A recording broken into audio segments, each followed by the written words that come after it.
session. And my name is Levente Palatinus. I'm going to be chairing this session. I currently work at the University of Ruzomberok and the Technical University of Liberec, where at both places I'm associate professor in digital culture and media. And our first and only presentation in today's session is going to be given by Susanne Eichner from the Filmuniversity Konrad Wolf in Potsdam. Susanne is co-director of the Center for Transnational Media Research. She's co-director of the research program Cultural Transformations and Coordination. And coordinator of the BA Media Studies. She looks at reception aesthetics and audience research, and she has been in the management teams of the Television Studies section of ICRIA and of the section Mediated Communication, Public Opinion, and Society. And today she is going to talk about the representation of gender and migration in Danish television drama Asymmetrical Agency in When the Dust Settles. Susanne, the floor is yours. Thank you. And I'm very sorry, I haven't really updated my bio, but never mind, that was absolutely my mistake. I'm sorry if I don't know what I forgot or what I. No, it's me to be blamed because I changed affiliation since, but most of it is still true. I will try to share my screen now, and are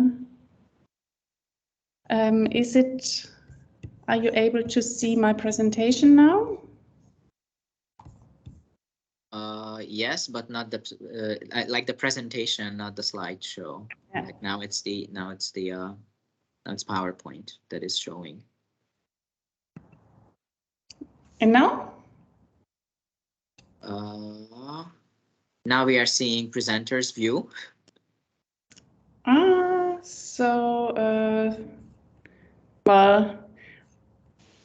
I can. What I can do is to try to stop sharing, and then I will try something else. I'm sorry for the delay. It's okay. We have plenty of time. When I tried first, it was working perfectly, but I think I have to use the other screen, and I will retry it now.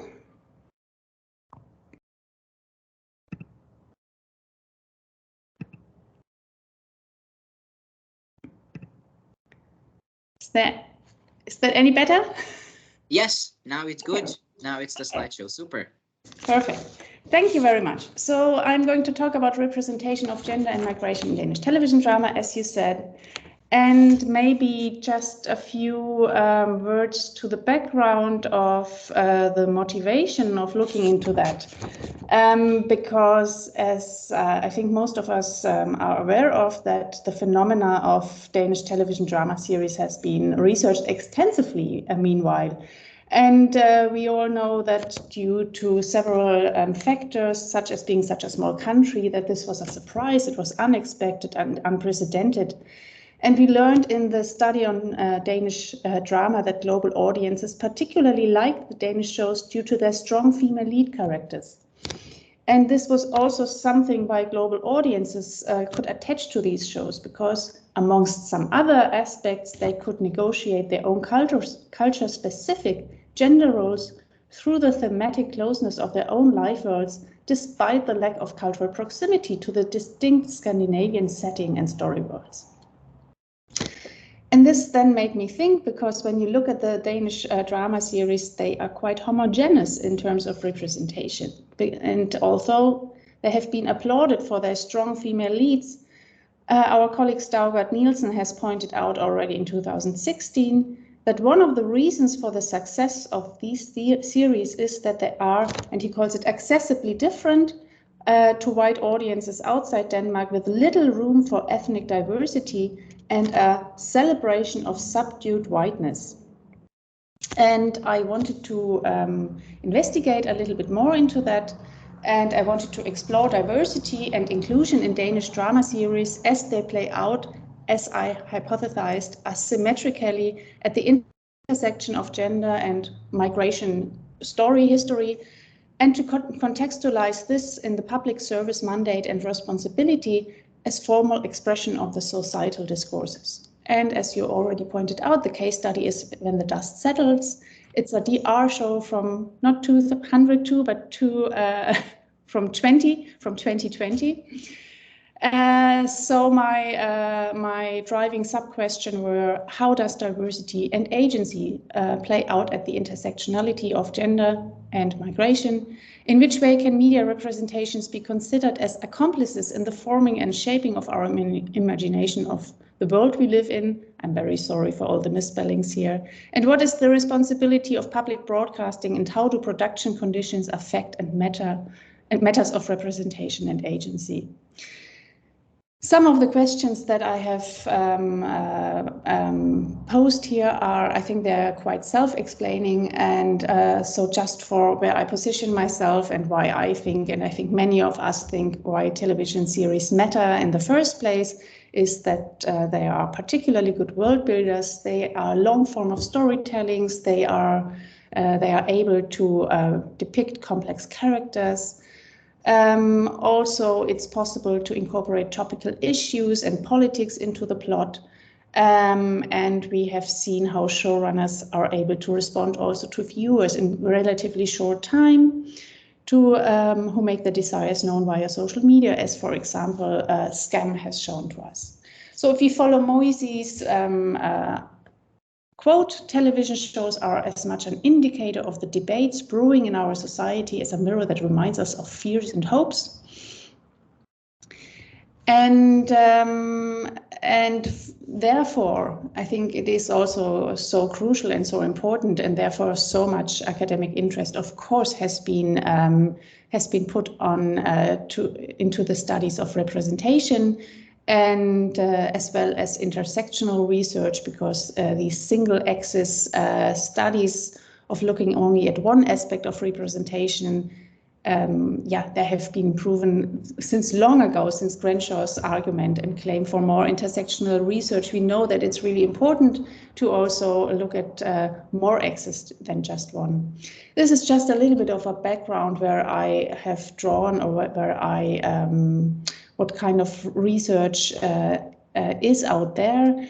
And interestingly, while we have a huge amount of intersectional research and representational research in the US, particularly with an eye on the intersection of race and gender, it is a little bit different in when we come to Europe. Also here we have a lot of intersectional research, particularly, or research on ethnic minorities, particularly when it comes to media such as news media, newspaper media, documentaries, reality television.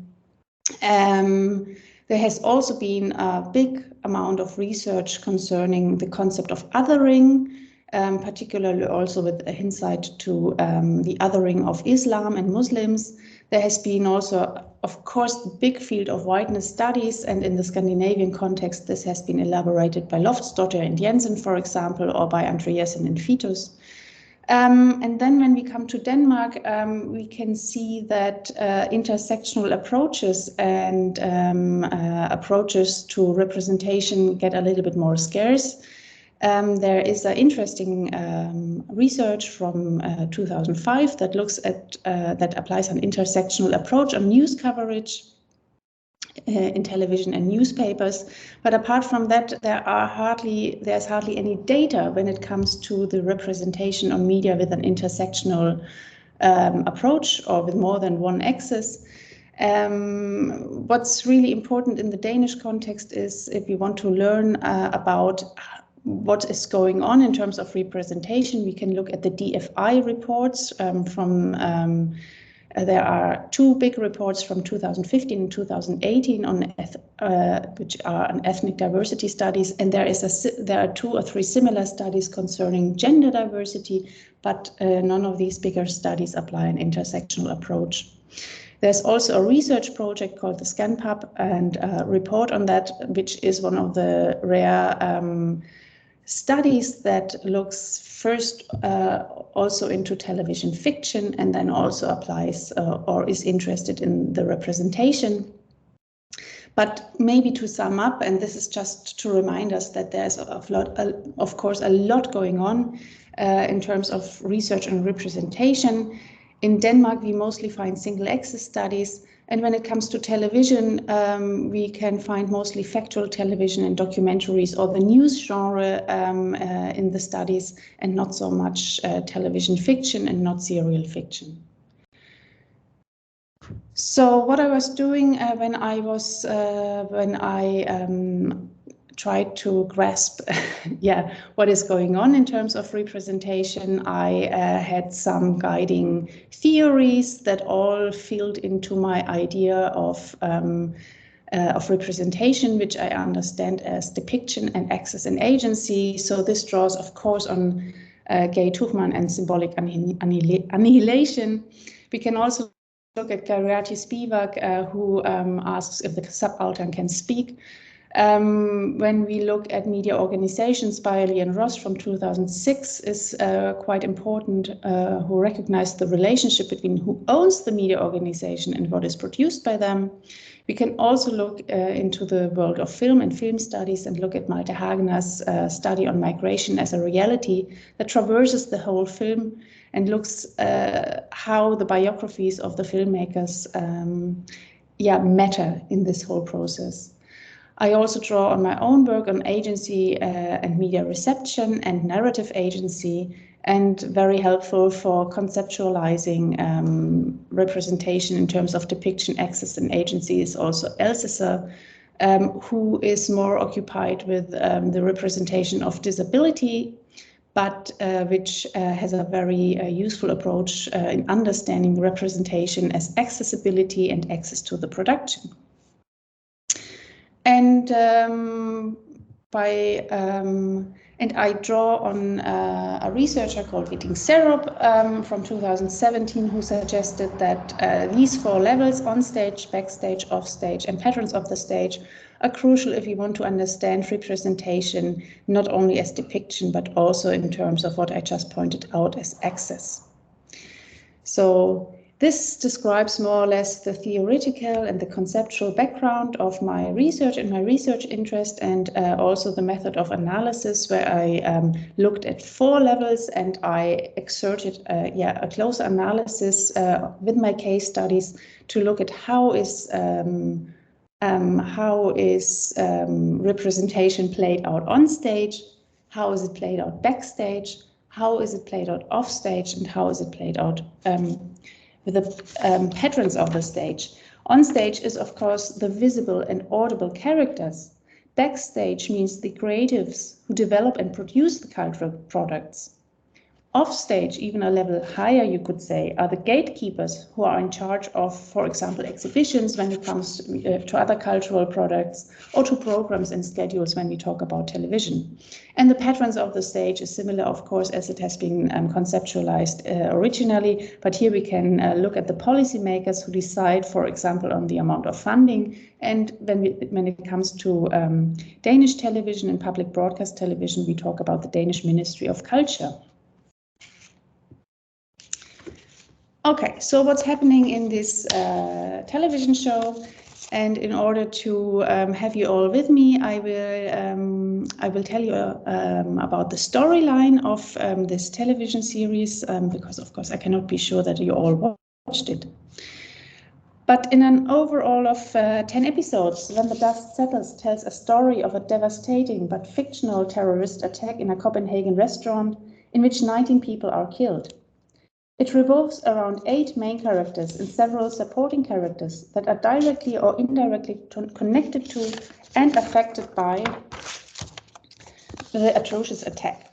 The nexus of the multi-protagonist and multi-plot narrative is the newly opened restaurant with the name Svin, which means swine or pig, or of course pork, and the name itself references the populist discussion of whether or not the Islam is, maybe, or should be part of European culture, or of Danish culture.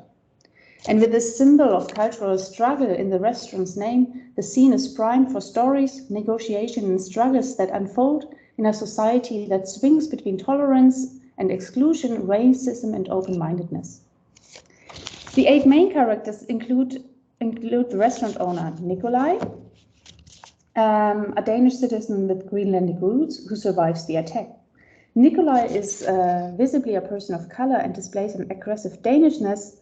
For example, at the memorial ceremony after the attack, he sets up a grill with pork as a symbol of Danish culture. Throughout the developing narrative, we learn that he feels guilty for being spared by the terrorists, presumably due to his non-Danish appearance. The most powerful character in the series is Elizabeth, that's her, the Minister of Justice who initially fights for more rights for refugees and asylum seekers. And her wife Stine, she's not a main character, just a side character, and she dies very early in the attack, which causes a drastic change in Elizabeth's value and belief system. At Elizabeth's side is her advisor Farshad, also he's not a main character but a side character, who becomes increasingly alienated from Elizabeth when her values and political strategies change. The first helper after the attack is Morten.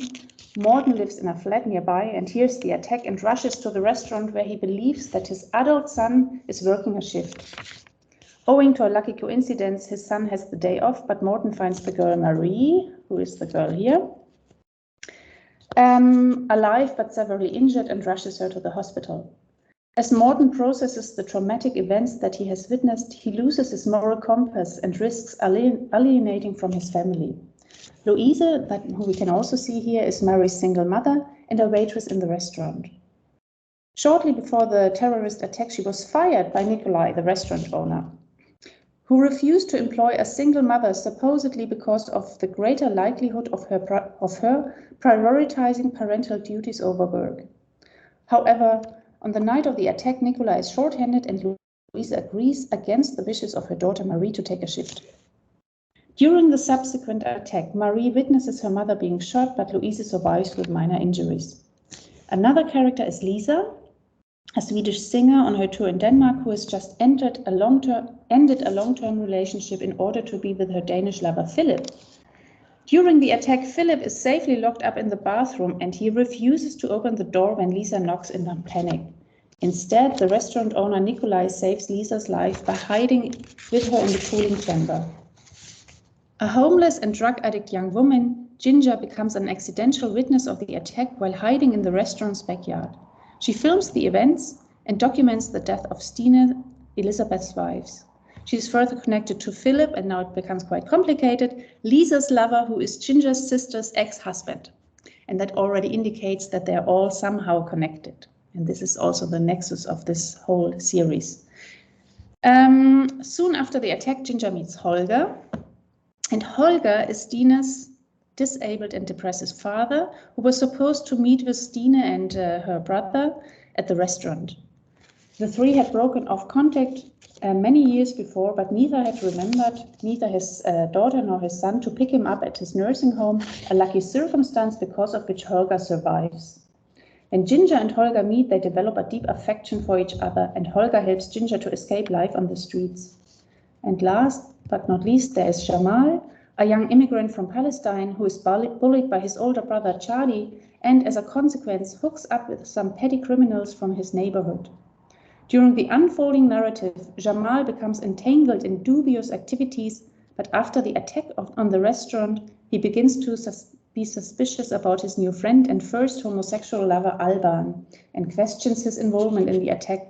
But it is Jamal who delivered an unknown package for Alban shortly before the attack and who becomes the main suspect in the police investigation. Yes. So the story is laid out. It's a quite entangled network of main characters. And when we now look at the onstage representation, we see some degree of visible diversity. We have a gender balance. We have 4 main female characters and 4 main male characters. We have a diversity of sexual orientation. We have a big diversity of age, occupations, and life paths. We have two main characters as people of color with a personal history of migration from further or closer. And we have Islamist terror as a red herring embedded in the narrative, which allows the negotiation of inclusion and exclusion, tolerance and rejection, racism and open-mindedness. But the staging of the two persons of color characters evoke an us-them dichotomy that has been also highlighted by some of the Danish researchers that have investigated into screen representation of ethnic minorities in Denmark. And instead of, I find this problematic because instead of giving these two main characters a voice, we see that the two main characters and several supporting characters such as Jamal's mother Nesrin, his friend Alban and his brother Shadi embody the discourse that is impressed through an us-them dichotomy rather than breaking this dichotomy up. First of all, the pure representation through skin color, language, or depiction of what is called the visibly stranger's home through the plot and the narrative.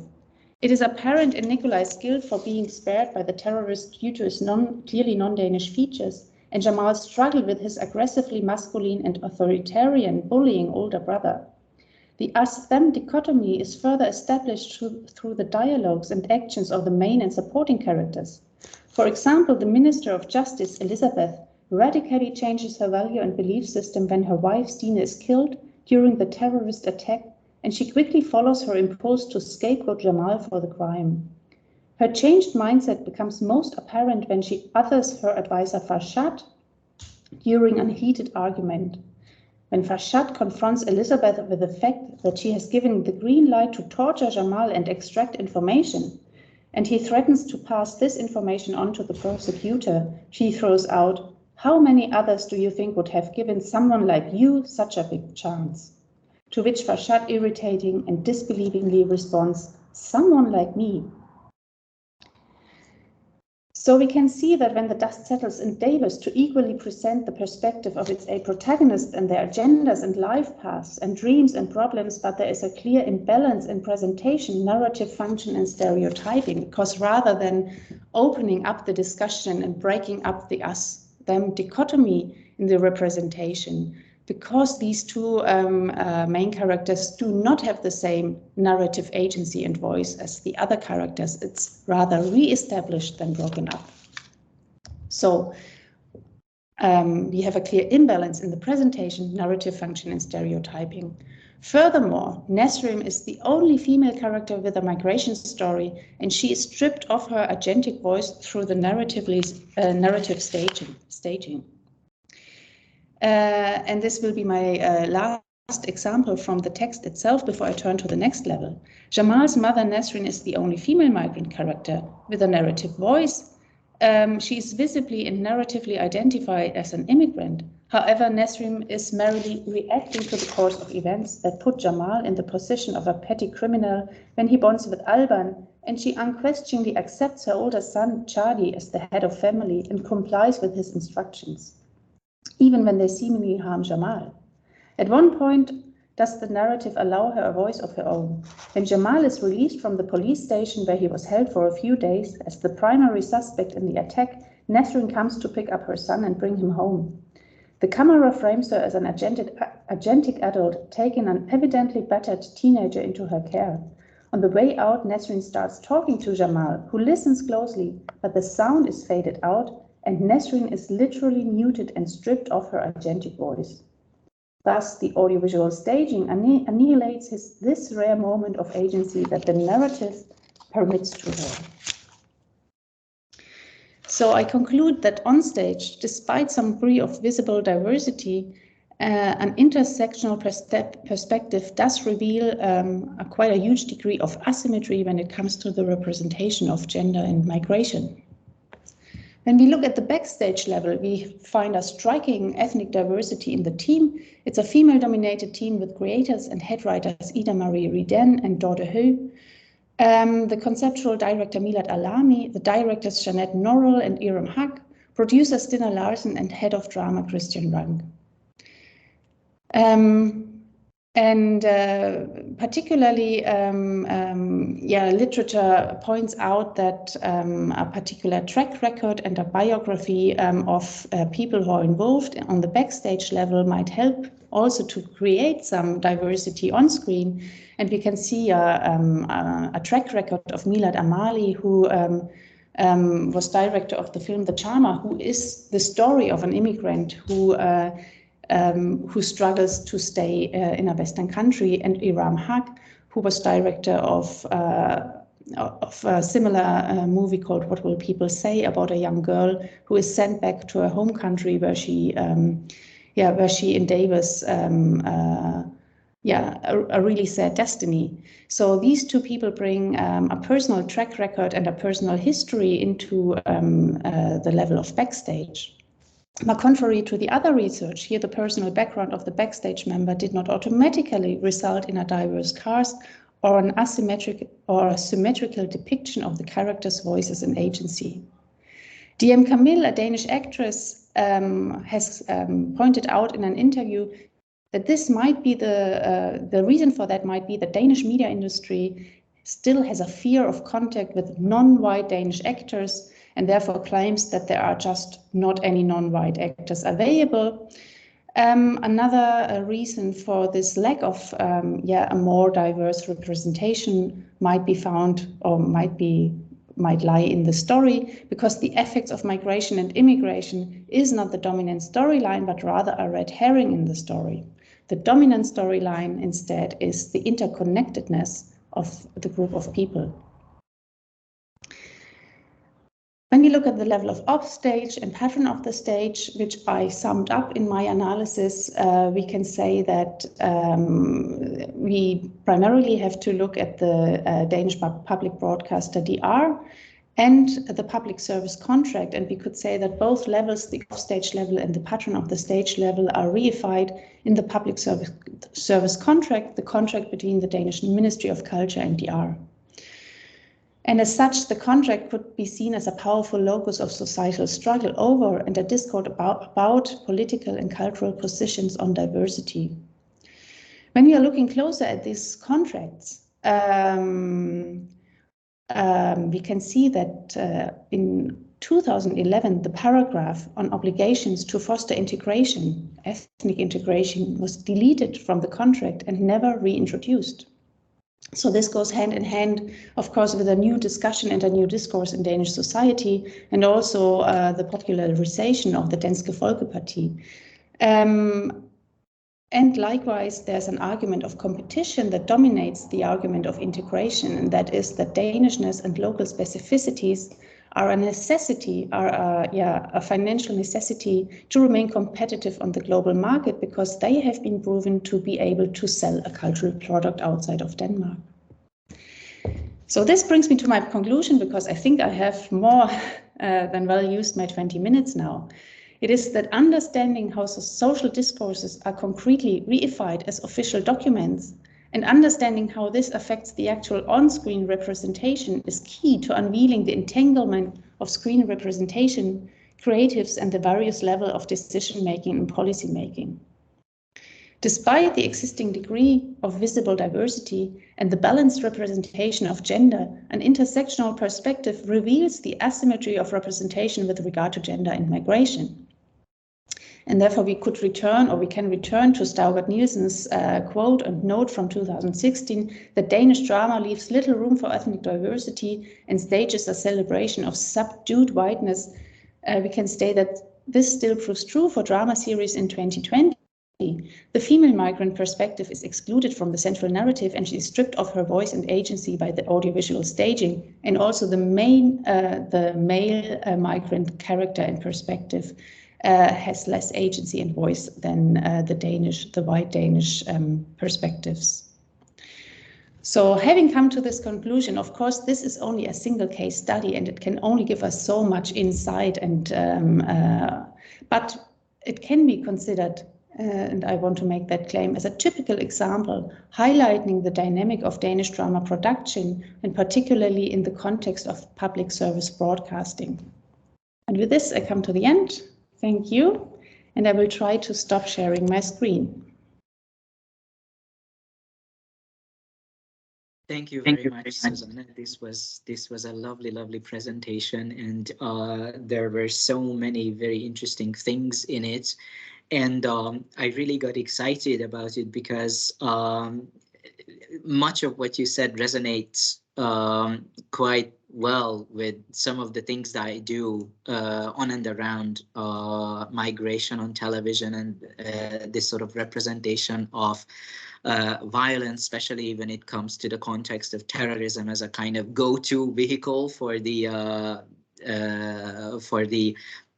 depiction of all these what you described as both things related to migration and also to intersectionality and also to the diversification of caste, which I might have some reflections on, but I don't want to sort of abuse my position. So first I would open the floor to questions if there's comments or questions from the audience.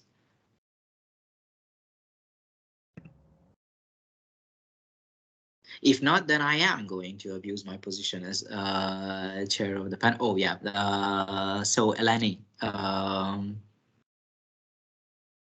Eleni. Hi. Sorry, I'm joining from my phone, so sorry about that. Maybe a bit awkward. All right.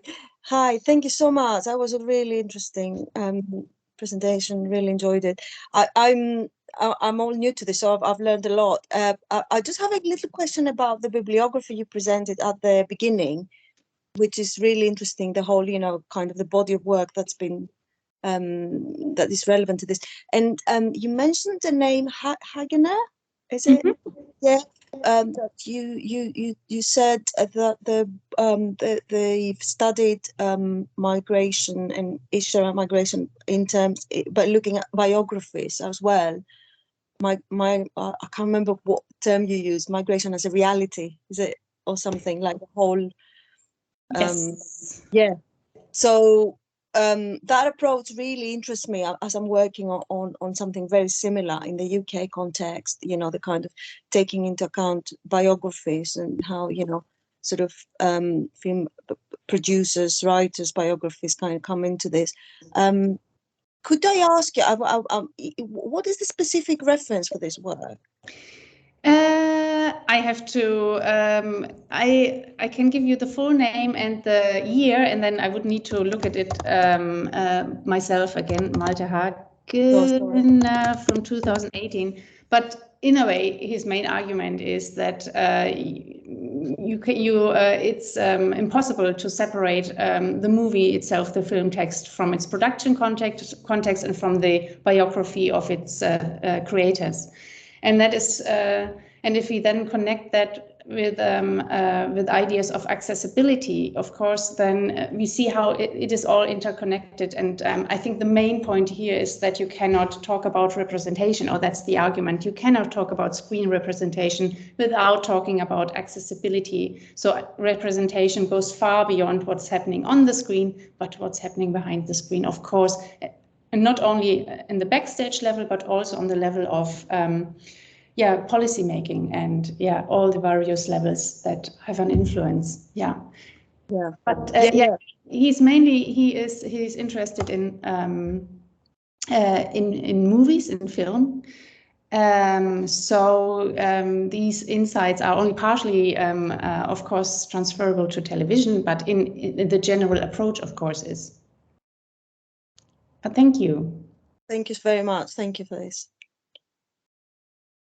Thank you so much. So if I may, I would just return to what I was going to say. And what really got me thinking was what you said about the question of femininity and how much it's kind of, I don't know, underplayed and to some extent shied away from, perhaps. I've been looking at a number of series that kind of look at very similar thematics in terms of migration and terrorism, and how the two things are connected. And in some cases, more specifically in the cases of certain Nordic dramas like Thin Ice or Occupied, also the environmental issues play into this whole question to a great extent. But the first example that I was going to refer to was actually Jack Ryan, the Amazon Prime series, the first season, where, I mean, I know that it has been relatively underappreciated, the series, I guess, and it's not on the list of the, those television series, if you can call it television because it's Amazon, so that are very frequently discussed. But what I think it gets a very interesting take on, what it offers a very interesting take on, is precisely the feminization of the character of the migrant. So the migrant as such assumes a feminine identity in that series. I don't know how many of you are familiar with the Jack Ryan series on Amazon, but what happens is that obviously there's the terrorist kind of context, and we have a kind of individual who as a child becomes traumatized by, I think in Lebanon, originally he's from Lebanon, and in a bomb attack which kills his parents, and only him and his little brother survive, and somehow they make it to France, where they fail to sort of integrate, and they're always as children and as young adults are exposed to discrimination and rejection constantly, and the typical sort of textbook story of how someone is driven to radical ideas, and how the process of radicalization normally works. But that's not really the point. The point is that when he becomes this sort of terrorist mastermind, his wife starts to become more and more estranged, and is finding it very difficult to identify with the things that her husband does. So there's a point where she decides to actually run away, and to actually migrate, take those sort of illegal migrant routes to Europe. And she manages to, there's 3 children, 2 daughters, and the youngest one is a little boy. And it's kind of very interesting and very symbolic, maybe even too symbolic, that it's only the women, so it's only the girls that get to go. But the boy gets scared when his mother tries to kind of drag him out of his bed during the night, saying, okay, now we're running away, we're leaving your father because we don't want to be part of this. And then he's scared for the collapse of the family, and it's not kind of made very explicit whether he stays out of loyalty because he admires his father, or he's just too scared to go. But still, it's the girls, it's the mother and the girls who get to go. And then of course there's plenty of episodes and instances of victimization. There's attempted rape, there's attempted all sorts of exploitation. They need to offer up their money, which is more like not really money, but jewels that she manages to take with herself. And then they are completely exposed to a primarily to a system which is predicated on patriarchal principles, also like those who those people who smuggle these migrants illegally to Europe, like they would be people in positions of power. So like the migrant in this regard, also when they arrive in Europe, they are kind of surrounded by men, practically police officers. Jack Ryan and James Greer, and how they kind of assert themselves as people in power, and those who have the authority, and those who have the say in what happens to them, and whether the family can be reunited, whether the boy can be rescued or not. So what I'm finding interesting about Jack Ryan is this particular momentum that the migrant receives a feminized sort of identity. And I'm just wondering if you think that would be in line to some extent with what you were talking about, if it kind of provides us a sort of counterpoint to this argument that femininity is kind of shied away from. And of course, I do realize that it's very different from Danish drama and from Scandinavian drama, but yeah. I have not, yeah, that was not, I think you could open that argument, but I don't know where this would, you know, like, I don't know if I would find this as a more positive or a negative aspect, because if you look at the actor Jamal, you can see, you could argue that there is a feminization in him, because he's a passive character. He's bullied, also physically pushed around by his older brother. He then has his first homosexual love affair, and he is also very, you know, like very good at school, and he's eager to fit into the society and all of that. So if you would, if we would say this is like a kind of feminization, you know, like of a typical gendered feminine roles, and that is then.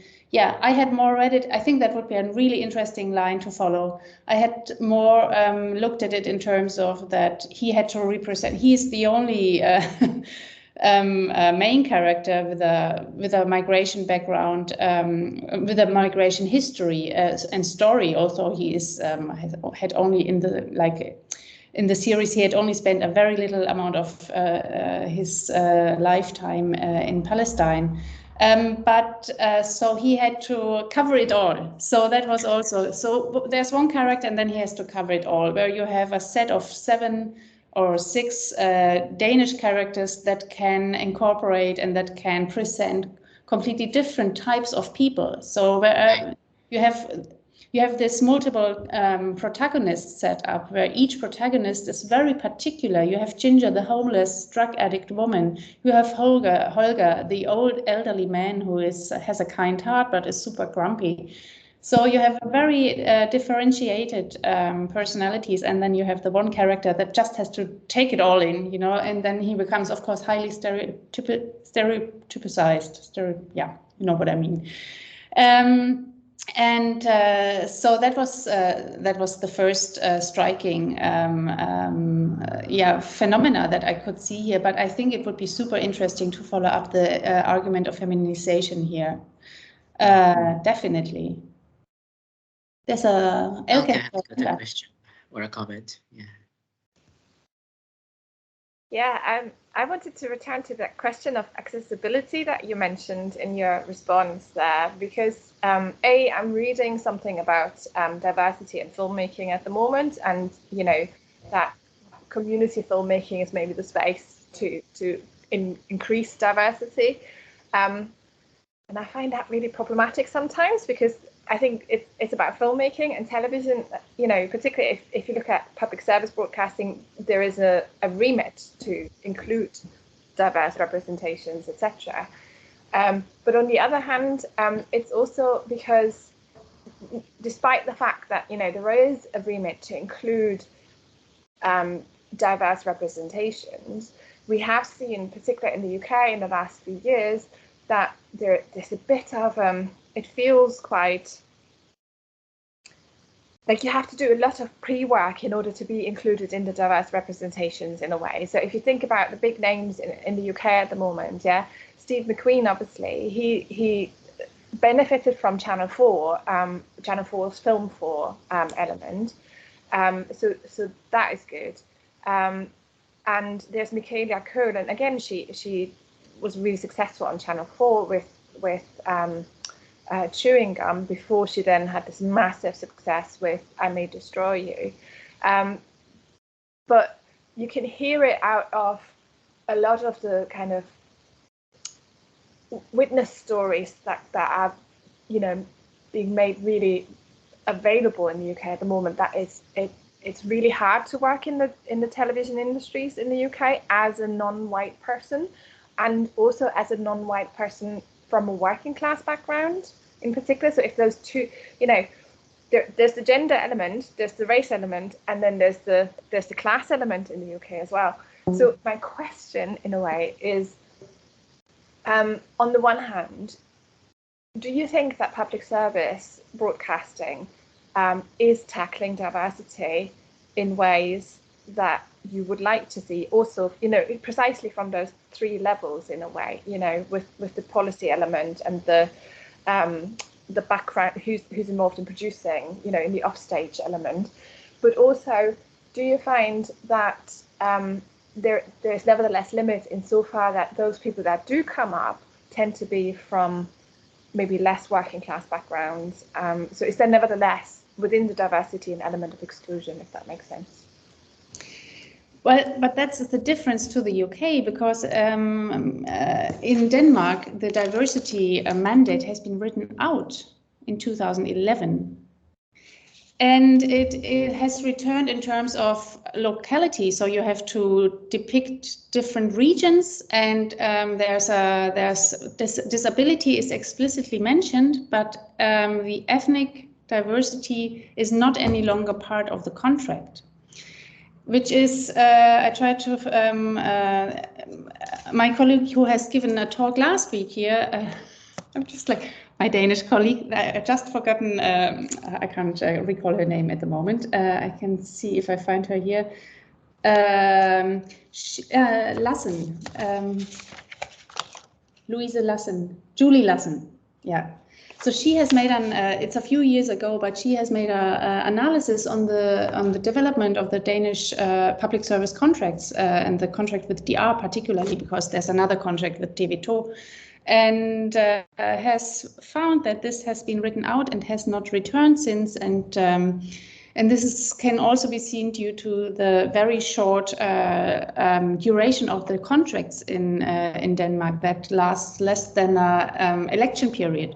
So the current political parties have quite a lot of influence into what is in the contract and what is not. And now the Danish Folkeparti, the right-wing populist party, is not any longer present in the government, but it was, and it seized power in the millennium, you know, the party, and it got more influential and more influential. And so this is a little bit of an argument that you can see this tendency very quickly expressed in also in the contract. That is one thing. And then I totally agree that accessibility is therefore also very different in film than in television, because they, you know, like the policy making is completely different. If you would now argue that it does not matter because you still have, even if ethnic diversity is not explicitly mentioned, there is still, you know, like the aspect that you have to depict the whole society, and obviously people of color and people that have forced migration stories and have immigrated into Denmark, they are also officially part of the Danish society. But I think, and I truly believe this is not, there's a problem on the highest level of policy making, and then this falls back. And our colleague Elisabeth Brommer, who has made all these gender and diversity studies in Germany, she has a very activist approach. So her aim is to say, we need more diversity on the backstage level, because when we have that, it is a direct effect on on-screen representation. I think this is a good argument to make if you want to change something, yeah? But if you take a closer look, it's not so easy, because there's also the level of policy making and the contracts and all of that. And so the backstage diversity does not automatically result in an onstage diversity. And I think that is the problem, yeah. But I still think Elizabeth's ambition is good and right, and it is an activist argument. And if you ask for more diversity backstage, that will of course also change something, but it's not enough. But yeah, coming back to your question, Elke, it's a very different situation in Britain and in Denmark and in Germany.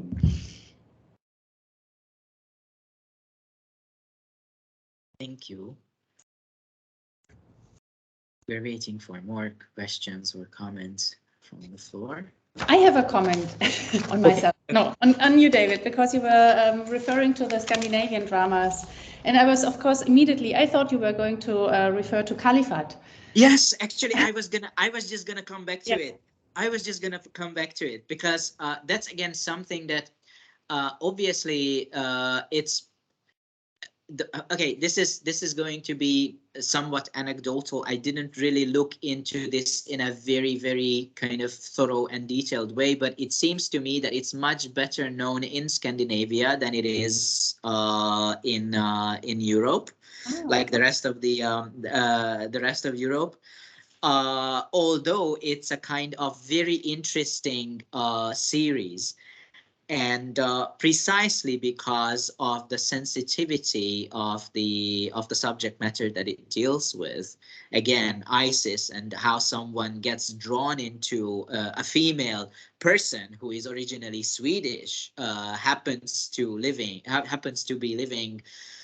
Oh gosh, I don't know. And in one of I don't remember which country it is, but it's a region which is under the control of ISIS, and she's got a husband who is a member of ISIS, and then how she's desperately trying to kind of escape and get to And this is such an interesting example because it has a multiple female perspective. So I mean there are the Swedish agents, you know, like you have so many different perspectives, and maybe it's Lebanon, I can't remember either, but so here you have a really far more progressive Syria. Sorry, it's Syria. I just Syria, checked. Yeah, so you have a far more progressive idea of, you know, like that is very different than my argument that you have an asymmetry on the axis along gender and migration or forced migration story. But then again, you know, like it's the thematic framework of Islamic terror. And again, you know, like I think that this is, in my example, Islamic terror is just a red herring because it's not a terror attack. I can reveal that. It was never a terror attack, you know, in the dust settles. And I think this is so much used as a red herring to set up, you know, like to just use it as a story prop to characterize that, you know, like, and then you could put it very bluntly, the Islamic terror and also the people with a forced migration story on their shoulders, they are just used as props as to characterize the white Danish characters more. And this is kind of, you know, like, I mean, it's a nice try to put it. Is that really so in Caliphate as well? Do you feel like that's like that in the case of Caliphate as well? I haven't watched the whole entire series, so I only watched a few episodes. In terms of gender representation, it's great because it opens up all these different female perspectives, and female characters have narrative agency. I mean, it's definitely it's on their shoulders, you know. So that is very different, and I haven't really digged into what it means in terms of is it a prop, you know? No, it's not, because it's really, that's the theme, and it is very much about it. It's at the core of the story, whereas in the dust, when the dust settles, it's only a red herring. It's not the story itself. The story itself is about the interconnectedness of humans. Right. Danish people. Yeah. Right. So yeah, that would be really interesting. And as I have said, of course, this is not, I have not made a quantitative analysis of that, but I have looked in what's out there. And until 2020, you do not have a lot of DR productions where you have a real, where you see a lot of narrative agency that is distributed a little bit more, more representative or more equally, or right. It is mostly used as a story prop. Right. Anya has got a question or comment. Yeah, hi, Susanne. Thank you so much for this really interesting paper. Your description of the plot made me smile because I have that problem. It's so difficult, isn't it? How much of the plot do you have to explain, and how much is relevant to your argument in any paper? And it's those things remind me, and I come from it from the angle of narrative in general, and narrative in literature, narrative in cinema, narrative in television, and the way your PowerPoint slide was amazing, because it just visually drew us to the fact that it's all really complicated. That reminds me of a 19th century novel in Spain or France or Germany. You know, the 19th century storytellers, they all write really long novels with loads of characters, and you always have to go back 3 pages. Oh God, who was this again? And is she actually important, or is she just she go away after 5 minutes, and so on and so forth. So that's a comment, but it might lead to a question in that. And I know you don't have the answer for that, but I just want to have a conversation with you about it. How much do you think this is appreciated by somebody who comes home tired from work, watches a TV series to relax and have a glass of wine? And can they actually follow the plot and see the complexity of it? Because I think one of the strengths of TV series over cinema is they can tell all these complex things and make it look sort of more authentic almost. Do you mean do you mean if I think it gets too complicated? Yes. Because our advantage is we watch it 5 times. We analyze every camera shot and angle, and we see the connections. I wonder, does your average viewer appreciate it in your experience? I can tell you that the average viewer was more drawn to Bell Hotel, which was, there are always 2 big flagship productions, one from TV2 and one from DR running parallel. And Bell Hotel is a more soapy drama series that's in its 10th or 12th episode now. And it's the historical story of a seaside hotel. Right, yeah. And also through the World Wars and so on. So much more interesting for audiences. But this one was also scored. I did make a, like a positioning analysis. I did look into what are the ratings and what did people like better. But it had, I mean, it sounds big, but it's not so big for Denmark, but it had 37% of market share in average. Well, that's huge. Yeah, no, that's not huge in Denmark, because 40% is would be, yeah, 70% is huge, but 37% is not bad. So it's not bad. So, and it's a mainstream, it is placed on the popular Sunday night slot. And that means this is really something for everybody to tune in. And a lot of people did. I mean, nearly double as much tuned in for Bell Hotel, for the seaside hotel. Yeah, but that is just, we know that soapy structures are more popular. So yes, it does not overstrain Interesting, yeah. the abilities of the audience. You can do that. Excellent. Thank you, Susanne. David, you're back, but we can't hear you. Yeah, sorry. Sorry. Probably a little bit. Well, it's not off topic, but it's only tangentially related. Again, the question of migration and stories of victimization and how they tap into representations of femininity. A few years ago, there was a very interesting guest lecture at our institution given by a Persian scholar who's looking at literature, actually novels written by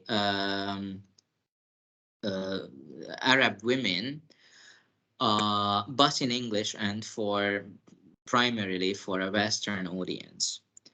So these are actually not stories, not all of them are simply translated, but they're actually written in English. And what she said was that there's a very interesting pattern, because these tend to be very well-known authors in their respective countries, but when they write in their own language for their kind of domestic audience, they would be writing very different stories. the sort of international, like stories aimed at the international audience are always stories of victimization, and the female protagonist is always kind of conceived of as someone who would be victimized one way or another, either because of migration or forced migration, or because of, I don't know, other forms of abuse and practices of abuse. And I actually asked the question why this was the case, because that when they write for their domestic audiences, they write about very different things. So the whole kind of mindset seems to be very different. And she said that apparently, and this is something that they would admit to, most of these authors would admit to, they write those stories this particular way for the international audience, Western audience, because that's what sells.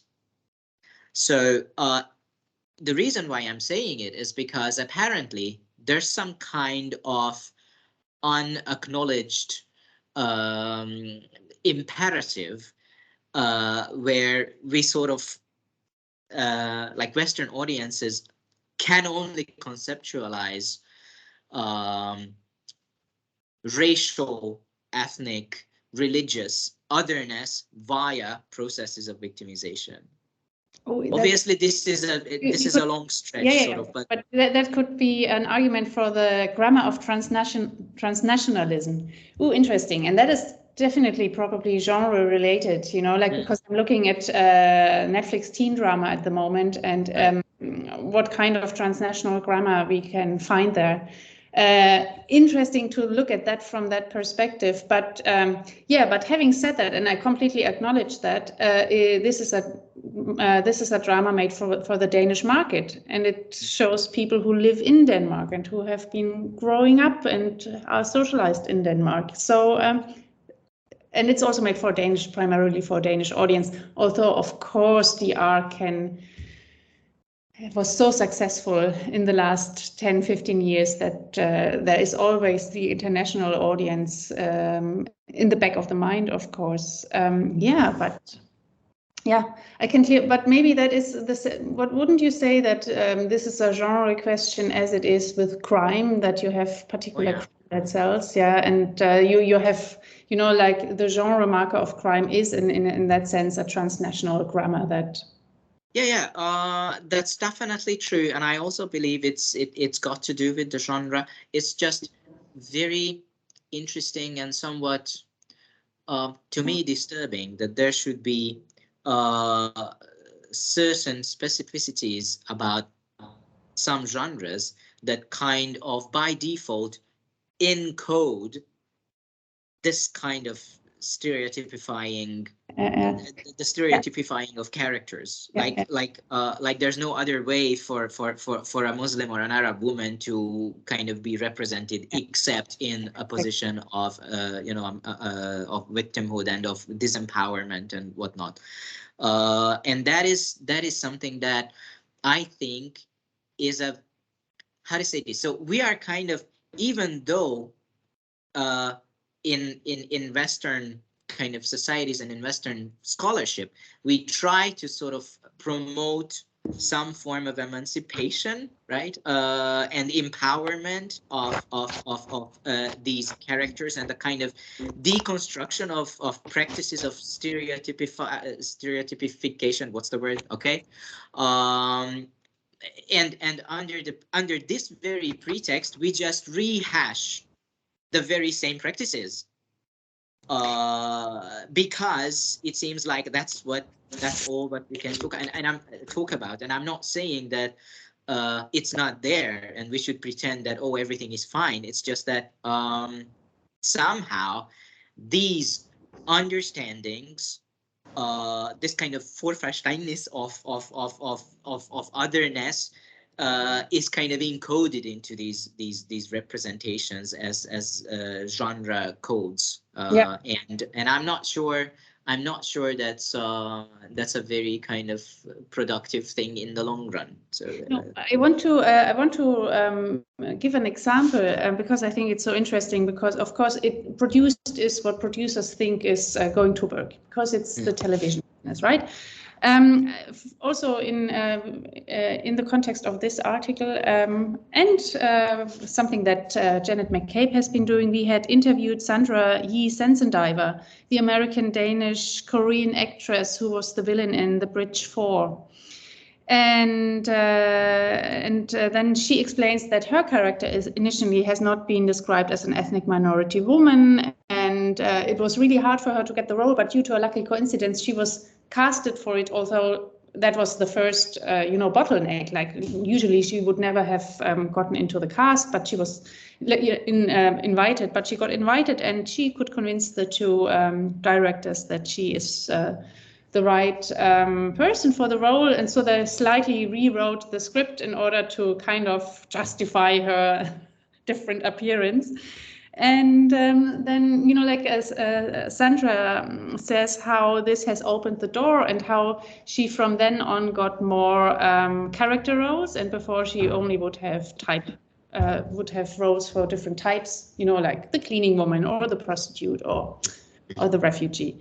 And so actually, I would say that this is, of course, this is why I'm so interested about the responsibility of public service broadcasting, because there is a responsibility, because what you show people becomes the reality, as the Gina Davis Institute says. What she can see, if she can see it, she can be it, right? So there is this responsibility. If there is nothing done on the level of policy making, like how should it be changed from within? It's very difficult, because you always have this argument that also Christian Renk, the producer of the show When the Dust Settles, and the head of DR fiction for these 4 years, he kept making these arguments. Oh, this is Danishness, this sells, we have to do it. So we have to do it because it sells, and then you have a reproduction of all these subdued whiteness, what Staugard Nielsen pointed out. So of course, I think there's a responsibility, but we have to point out, and we can point it out because we are these privileged academics who sit there and have the privilege to look at it and point our finger to it. Right. Okay. I just want to continue with that by referring to Mika's question. What about representation in non-crime, not neo-noir television? Have you looked at that at all, including, some general observations, maybe about things like, what do you call it? Non-fiction. What about non-fiction? Yeah, non-fiction, there's a lot going on in non-fiction, right? And I think that is they are much more on the forefront than fiction. Rike Andreasen has once said, like, the higher prestige a format has, the less diverse it is. And I can't remember how she explains why this happens, but I mean, phenomenologically, I can only confirm that. So, but I would let somebody else answer that question, because nonfiction is not my speciality.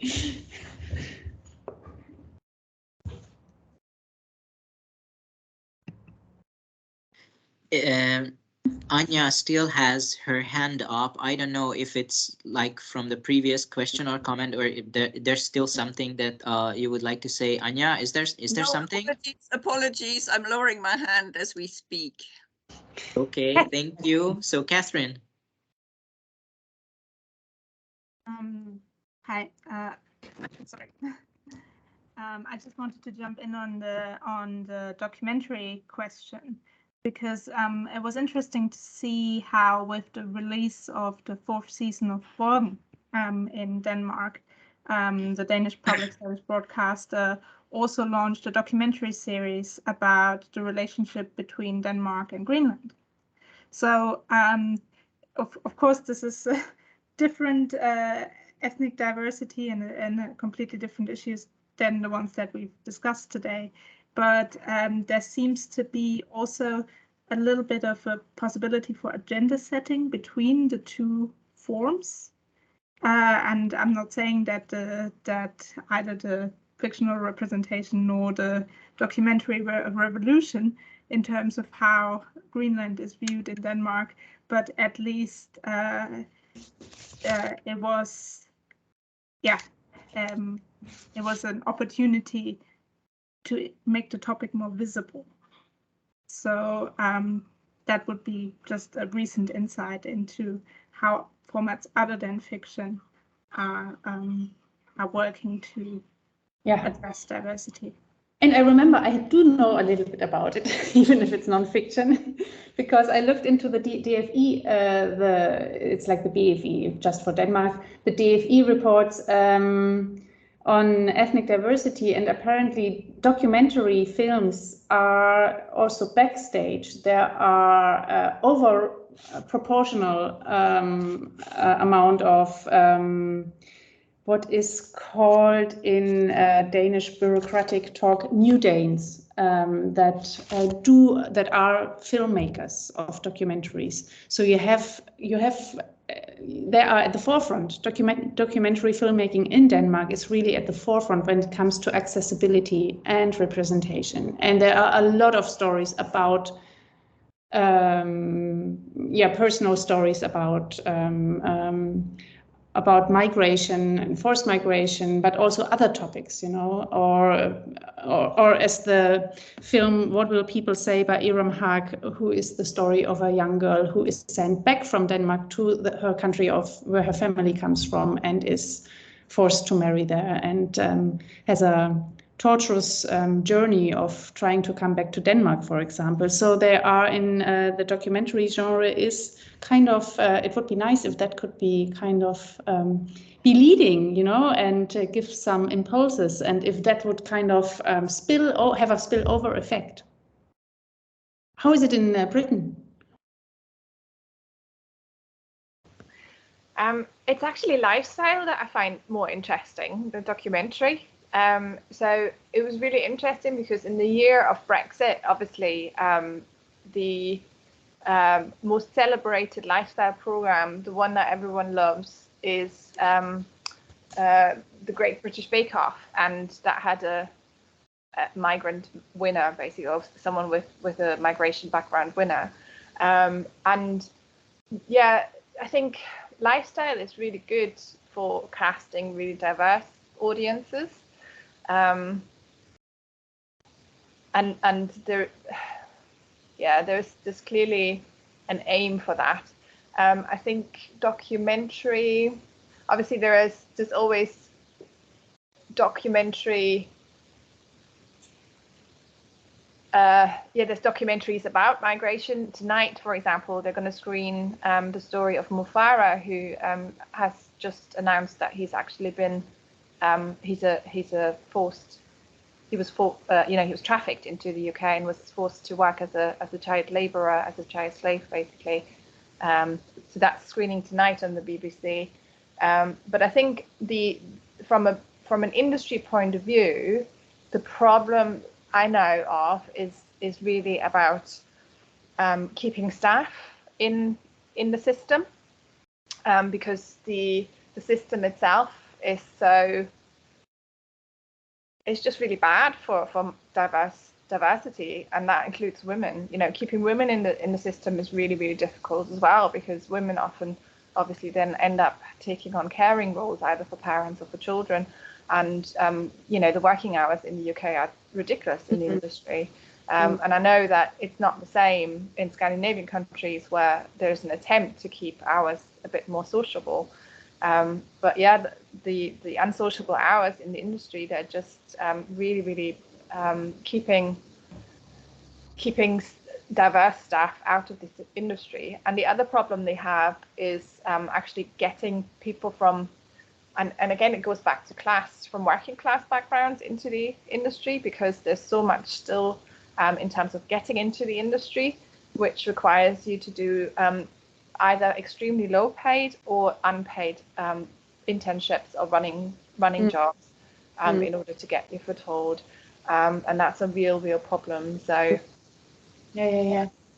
It's really interesting. In this context, it might be also interesting to look at Netflix and how diversity is there, like the brand image and, like a selling point. And then now with the cut downs, it's also very sad, but very interesting how the 150 people they have fired during the cut downs are, at least this is what I read in Variety, are a lot of them are from the diversity team, because that was the first thing they could let go of, because they are not doing anything, producing anything. You know, they are just there for the image. Yeah. Yeah. Mita just added comedy. Not all of it is great, but has a fair bit of on-screen representation in the UK, and indeed that's how Michaela Köhl, for example, started out. I've been having long conversations and arguments with people about the streamers, and you know that, for example, Amazon as well is doing quite well for ideas of diversity in terms of, you know, particularly the Small Axis is a BBC Amazon co-production, but yeah, there's limits to that. I find it really interesting. So I've had the fortune as to meet some of the production team of Netflix, and they're all white, they're all middle class, and most of the really top people are men. But the European team, I guess this was the European team. That was the UK team, so that was the UK production team. Yeah, and I'm not sure if, I mean, Amazon apparently is better for that actually in the UK, but I'm not entirely convinced yet. The streaming times are over anyway. We all read that. Oh well. Any more questions or comments?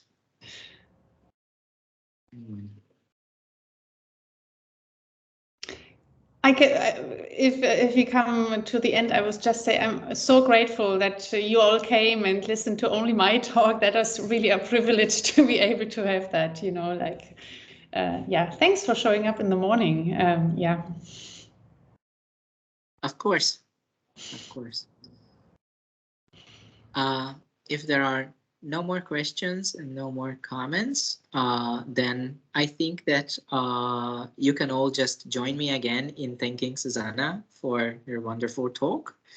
And I think that that can bring the session to a conclusion. And Elke, do you have any info about what's next? Yes. The next session is at 2 p.m. and it looks at changes in working practices. And the nice, the interesting thing about that is that we're not looking at the British and American industries only in that panel. So it'll be a very interesting one. Please do come. Looking forward to it. Thank you one more time, everybody, for joining. Thank you for the comments and the questions, and Susanne, one more